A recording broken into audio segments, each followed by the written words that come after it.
Hi folks, this is Michael Maya Charles at EAA AirVenture 2014. We have a very special guest today, and I hope you can hear me over all the noise back here with rivet guns and drills and so forth. What we're doing is we are building an airplane in the EAA booth here in 1 week. We hope to have the airplane not quite flyable, but pretty close by the end of the week, yes? And I am very fortunate to sit here with a woman from Ghana. Her name is Patricia Mawuli Porter. Did I get that right? That's right. Very good. And welcome. Thank you. Thank you. Thank you. So tell me your background and how did you end up helping youth in Oshkosh, Wisconsin when you live in Ghana? I'm a pilot professionally and an engineer as well. So I come from Ghana in West Africa, and at home I build a lot of the Zenith CH701s, and at the moment building the Zenith CH801, which is 4-seater version of the 2-seat. And about a month ago, I heard about EAA AirVenture, of course. About 3 years ago, I was here as well, my first time. And so this year, when I heard there was going to be a plane being built, which is going to be the CH701 Cruiser, and they had different teams. They have a lot of leaders to lead the teams, but unfortunately, there was no woman in the industry who already builds aircraft. And when I heard this, I said, I'm more than happy to come and help. And since in Ghana, already a lot of my focus is on women, teaching them aviation and engineering, I said, I'm more than happy to come and help the youth do this. And this is why I'm here. Wonderful. So when you say engineer, is that the equivalent of an airframe and power plant license in this country? What does engineer mean? I think most people will call it mechanic. Yeah. Okay, so a mechanic, and I understand you're also a CFI. And I'm the only woman's flight instructor in the whole of West Africa. You're amazing. Thank you. But everybody tells you that, right? I think, yes, everybody tells me I'm amazing. Wonderful. That's really great. So you've come up here and you've now spent all these, this is Thursday, and you have spent the first 4 days of the week working in this booth every day. Yes. And what are you right. mainly doing? Well, when I first started, my work was to lead the youth to be able to build the horizontal section of the aircraft, which is basically the stabilizer and the elevator. And so we did that in like 2 days, and everybody was kind of surprised because they thought it was going to take longer to do that. But I'm sorry, when you have done this before, it's kind of natural. It just comes really naturally, and I have the most amazing people working with me amongst every other person. They are young people and they are very enthusiastic, they are into it, they want to build aircraft. So for me, that was really cool. And they paid attention, they were ready to listen, and I learned a lot from them as well. And so that was what we did. But after that, when the work was over, there was other stuff that needs done, like filing. I love filing. Somebody like filed a few minutes ago and it wasn't as it should be, so I went for it and filed it. Kind of natural, really. Yes. Your enthusiasm is bubbling out of your skin. You know that? I don't know. It is, absolutely. And I'm getting the enthusiasm out of that. That's really cool. And I'll bet you that's fun as a team leader to take the people that are wanting to help and turn that into driven rivets and completion. I think that's really cool because a lot of them, they came there the very first day really confused. They don't know what to do. And there was a manual in front of us with a lot of skins and other skeletons to put together. And hey presto, within 2 days we had that working. So for them, that was a lot of smile because, you know, there are certain things that when you are doing and there is no short-term sort of reward, kids like that sort of reward. Absolutely. So once they saw it, everybody was really thrilled. And for me, that's what makes me happy, since a lot of my work in Ghana is involving kids and coming in, getting experience. That was brilliant. And I think they are the best group I've ever worked with.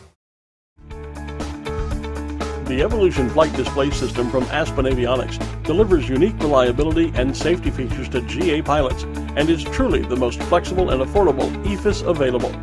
Aspen Avionics, a new way to look at avionics.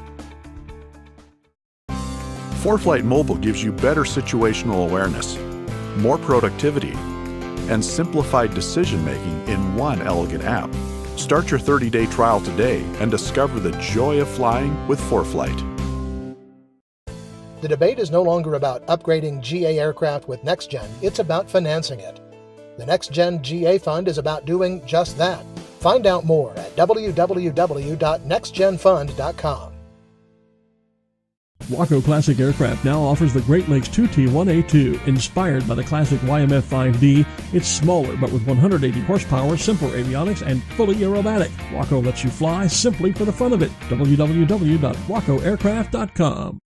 So, you've built other Zenith airplanes. How many airplanes have you built? So far we have built 3 of them, working on the 4th one in Ghana at the moment. So this is our actual the 5th one we are working on at the moment, and it's brilliant. So you are an engineer or a mechanic, a Yes. certified mechanic, and also a CFI, and you get those licenses in Ghana? Everything in Ghana. And how does that work? There's not just a lot of that Well, in Ghana, I would suspect. Our aviation authorities actually have licensed us as an organization to be able to issue the license on behalf of them, because they know we have a good safety record and we make sure everybody gets what they need. And for us, when it comes to flying, we like a win-win game. We want everybody who comes there and give us a bit of money, they should know their money is going to doing something really good. And so they have that confidence in us, and we do that for them. But a country as a whole, aviation is not like cotton. But we think somewhere in the future, if we hang in there, over time, people will begin to see what aircraft can do, what they can be used for. And as a developing country, I think once they come to understand that, it will move forward really, really quickly. Absolutely. And how many airplanes are in Ghana? How many little general aviation airplanes?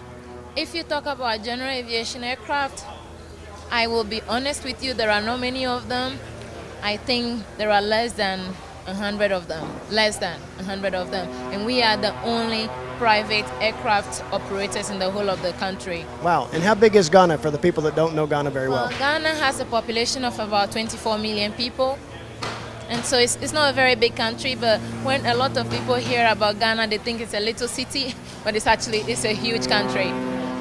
So all of this is an awful lot of stuff to do in life. I mean, you're working on airplanes, you're teaching people airplanes. I understand you have a couple of NGOs that you're also involved Yes. in to bring this information and this passion that you share with a lot of people back into the community so that other people can benefit from that. Is that true? Oh, absolutely. The other organizations we have are like other NGOs, but we have only one commercial business, and every money that we make from there, we kind of divert straight into our NGO, like the like of Aviation and Technology Academy. Basically, we take students from other schools, focusing on girls, because women don't have many places in aviation. Because if you look at the history, gone were the days where the women were the ones in charge of building the aircraft instead of going to the war front and fighting and flying the planes. I believe women actually make a lot of better pilots than men. And the men watching me shouldn't be jealous, but that's what the world works like. And so we kind of focus in the women. We bring them into our workshop. We give them a 3-day or 4-day experience of engineering, building aircraft, building other things, workshops, and aviation. This is to boost their confidence, their courage, that women can actually do things that men can do, and we can do them better. Example is me, Melissa. There are so many other women. I met 3 Roses today. I mean, Rosie Derivatives, Yes. and they were really awesome. They saw me and they were kind of surprised that a woman is drilling. This is what we need. Women have their place in aviation, and it's high time we encourage our young people, especially the women, to go into aviation, because there is a place in there. And the other organization, which is MOM, Medicine on the Move, at the moment, our Zenith CH701 we have like a huge hole in the bottom of the plane, and we take a lot of health educational materials. And when we go into rural communities where they don't have roads and potable water and education, we actually drop these packages to them to show them how to be healthy, washing their hands after using the loo, washing their hands before they eat, washing their hands before feeding their children is really important. And with this, we believe when we can do this in communities by changing lives through one flight at a time.